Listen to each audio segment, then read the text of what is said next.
लेकिन समंदर की गहराई को आप पिछले 5 साल से आंक रहे हैं, जैसा कि आपने मुझे बताया। अगर यूपी के चुनाव समंदर है, मैं आपसे समझना चाहूँगा ओवैसी साहब, एक मुझे याद है आप अक्सर बोला करते थे कि लैला इंतज़ार कर रही है लेकिन कोई मजनू है नहीं। राजभर साहब अलग चले गए, अखिलेश जी साथ नहीं आना चाहते, मायावती आपके साथ नहीं आना चाहती। आप यूपी की पॉलिटिक्स में क्यों इतने आइसोलेटेड से हैं? कोई आपके साथ क्यों नहीं आना चाहता है?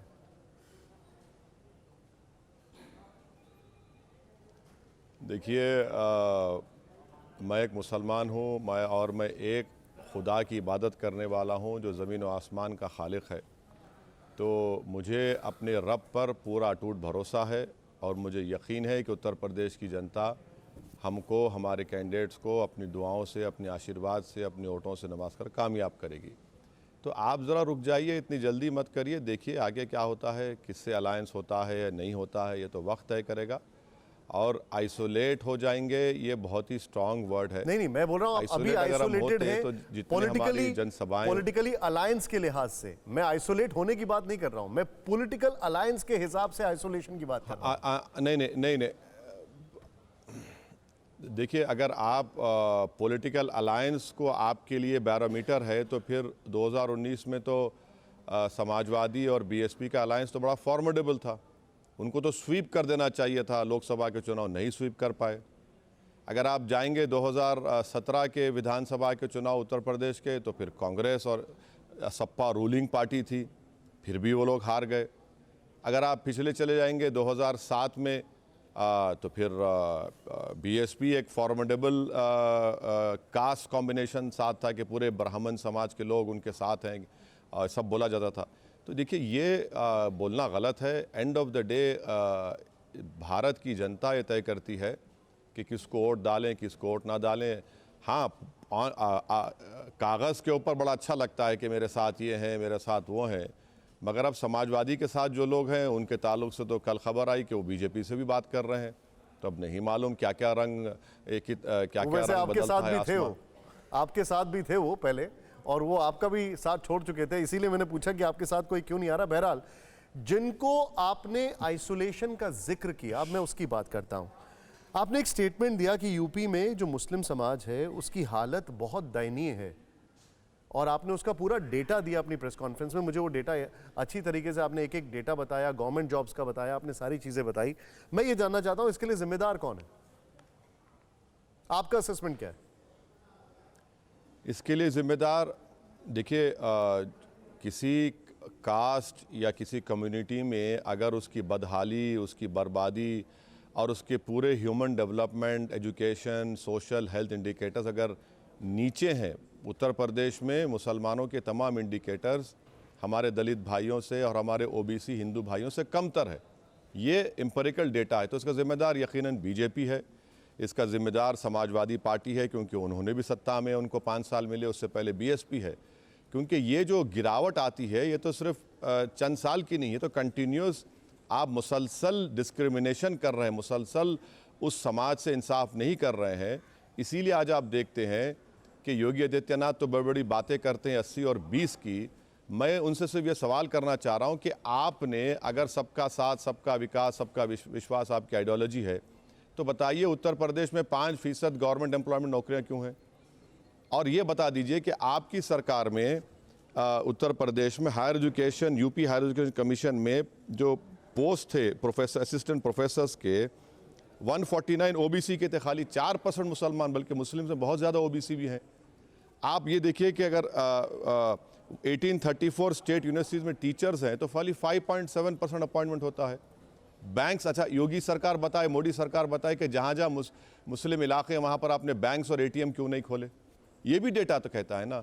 अच्छा, डेटा ये भी कहता है कि गाय के नाम पर आप मुस्लिम माइनॉरिटी को टारगेट करते हैं। सबसे कम गाय और भैंस मुसलमान के पास है, बकरियां और बकरे ज़्यादा हैं।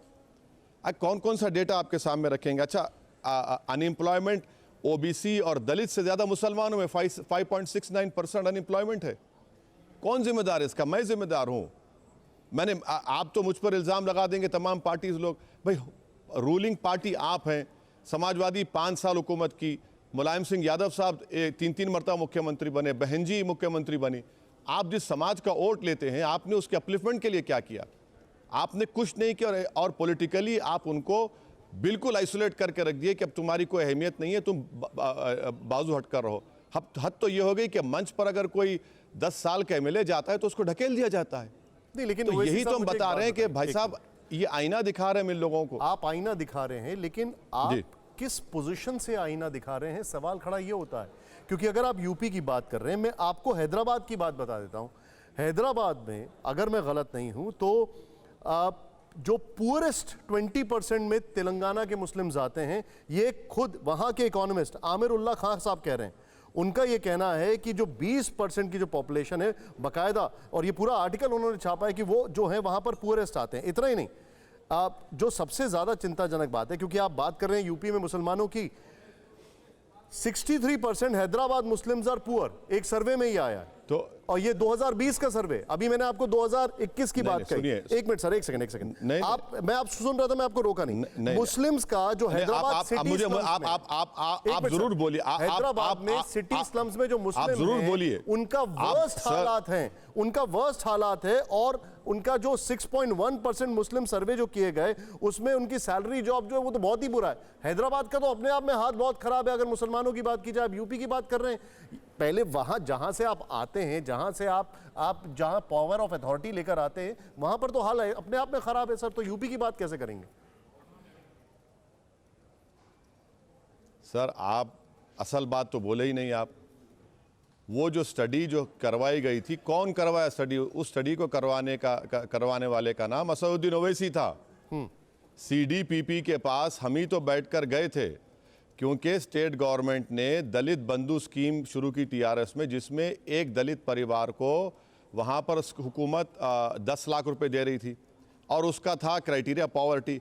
हमने ये स्टडी करवाकर स्टेट गवर्नमेंट को बताया कि सर, जब आप दलित भाई बहनों को दलित बंधु स्कीम में एक परिवार को पैसे दे रहे हैं तो ये हमारा डेटा है।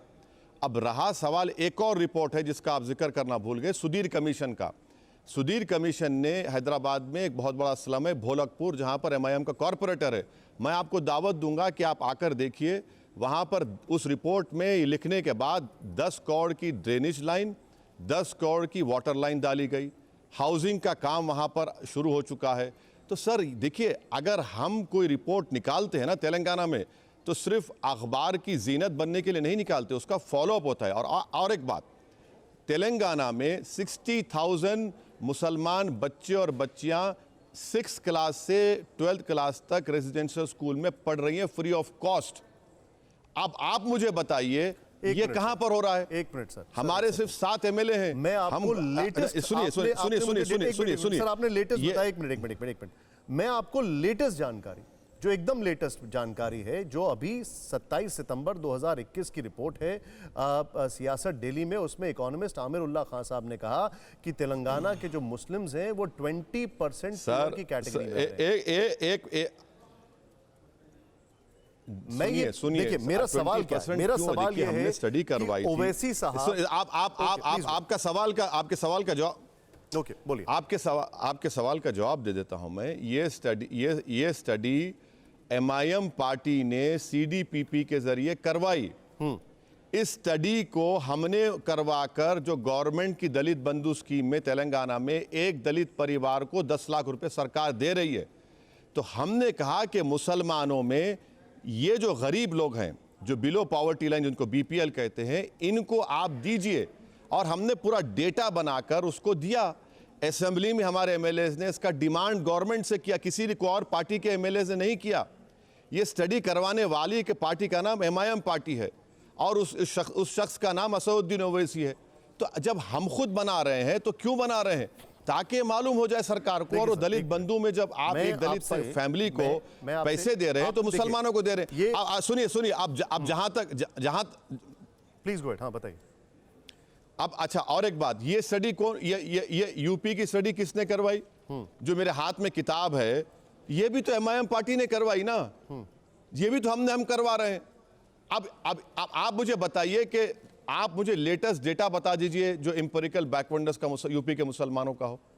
अगर आप कंपेयर करना चाह रहे हैं यूपी मुसलमान को तेलंगाना के मुसलमान के साथ, तो मत करिए सर, शर्मिंदगी हो जाएगी आप तमाम लोगों को। अड़ी सोमवार से शुक्रवार शाम 6 बजे सिर्फ TV9 भारतवर्ष पर।